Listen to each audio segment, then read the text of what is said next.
देवास के नेमावर नगर में बारिश के दिनों में नर्मदा तट पर अंतिम संस्कार में शामिल मृतकों के परिजनों को भारी परेशानी का सामना करना पड़ता है। खासकर घाटों पर बारिश के दिनों में अंतिम संस्कार करने के लिए उचित व्यवस्था नहीं है। बारिश के मौसम में खुले आसमान के नीचे अंतिम संस्कार करना आसान नहीं होता। नेमावर के नर्मदा घाटों पर बड़ी संख्या में दूर दराज और आसपास से लोग अंतिम संस्कार करने के लिए पहुंचते हैं, लेकिन सुविधाओं के अभाव में लोगों को परेशानी का सामना करना पड़ रहा है। यहाँ आलम यह है कि अंतिम संस्कार में आए हुए लोगों को न बारिश से बचने के लिए सिर ढकने की जगह, न पीने का पानी और न ही बैठने की व्यवस्था है। साफ सफाई तो पूछिए ही मत। यहाँ बारिश से बचने के लिए लोगों को ट्रैक्टर ट्रॉली का सहारा लेना पड़ता है। बीते दिनों नेमावर घाट पर 6 शवों का अंतिम संस्कार करने के लिए परिजन अलग अलग स्थानों से आए, लेकिन अव्यवस्था होने के कारण 4 शवों का हरदा जिले के हंडिया घाट पर अंतिम संस्कार किया गया। वहीं 2 शवों का अंतिम संस्कार नेमावर घाट पर किया। जानकारी के अनुसार नेमावर में विद्युत शवदाह गृह अभी तक शुरू नहीं हो पाया है, मात्र शोपीस बनकर नजर आता है। यहाँ पर हम अपने दादी माँ को लेकर आए हैं।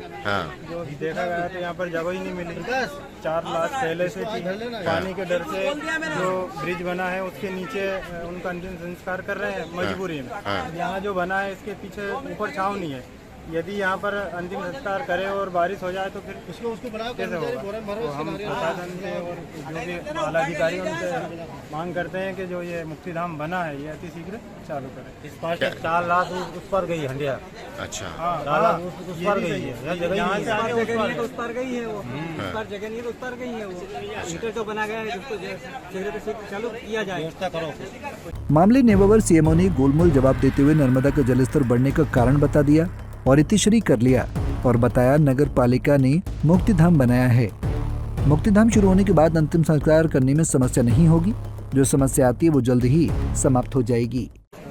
यहाँ पे नर्मदा जी किनारे अभी क्या नर्मदा जी जो पानी जलस्तर बढ़ रहा है, इसके कारण जो अंतिम संस्कार किए जाते थे और जिसके नर्मदा जी बरसात के टाइम में जिसकी ये परेशानी होती थी अंतिम संस्कार करने के लिए, उसके लिए नगर पालिका ने मुक्तिधाम बनाया गया है, तो ताकि अंतिम संस्कार करने में यहाँ पर दिक्कत नहीं हो। तो अति शीघ्र मुक्तिधाम को प्रारंभ किया जा रहा है। प्रारंभ करने वाले जल्दी है ना, अति शीघ्र उस पर अंतिम संस्कार का कार्यक्रम अभी ये जो मैंने उनको आश्वासन ये दिया गया है कि जो पहले पूर्व में समस्या आती रही वो अब समाप्त हो जाएगी। मुक्तिधाम अति शीघ्र चालू हो रहा है, तो ऐसी समस्या नहीं आएगी। वो साइड में भी हमने बना दिया है, जो शेड बना हुआ था वो 2 इधर भी बना दिया है। जिनको उसमें नहीं करना चाहे यहाँ भी कर सकते हैं, मुक्तिधाम में। अब सवाल यह है कि बारिश से पहले नगर परिषद ने अंतिम संस्कार की व्यवस्था क्यों नहीं की? विद्युत शवदाह गृह अभी तक शुरू क्यों नहीं किया गया? क्या लोगों को अंतिम संस्कार करने के लिए जिम्मेदारों में संस्कार नहीं है? अब देखना होगा कि नेमावर नगर परिषद की व्यवस्था कब तक सुधरेगी या लोगों को अंतिम क्रिया करने के लिए भटकना पड़ेगा।